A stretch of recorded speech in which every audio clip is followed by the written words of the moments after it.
Evercare 護理人員 App 教學。當你成功打卡上班之後，系統就會自動跳轉到護理日記嘅編輯頁面。護理人員可以喺工作期間隨時填寫護理日記。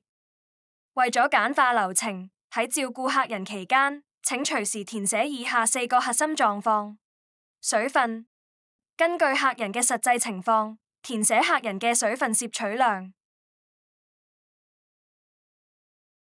服藥，根據實際照顧情況，選擇客人食咗嘅藥物。護理人員可以新增藥物種類嚟記錄實際情況。如廁，記錄今次服務期間客人大小便嘅時間同埋排泄量。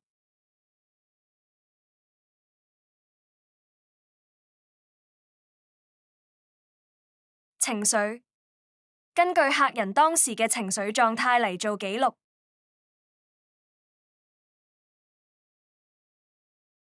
你亦都可以喺其他備註寫低有關交更事項、客人嘅特別情況，或者需要提醒家屬嘅注意事項等等。更期當中有任何想修改嘅，可以點擊查看記錄，修改內容。為咗確保護理人員可以專注記錄客人嘅狀態，提供最安心嘅服務，喺更期期間，護理人員嘅畫面會鎖定喺護理日記頁面。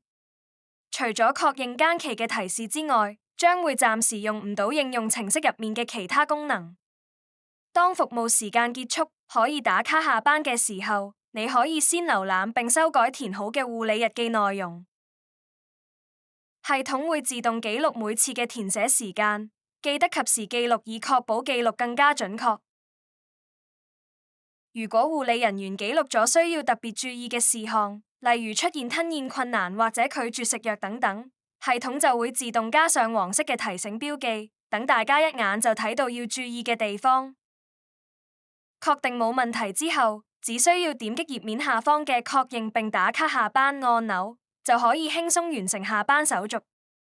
當下一間嘅護理人員確認咗更期之後，工作開始之前24小時，將會收到工作提醒，可以查看上一手同事嘅護理記錄。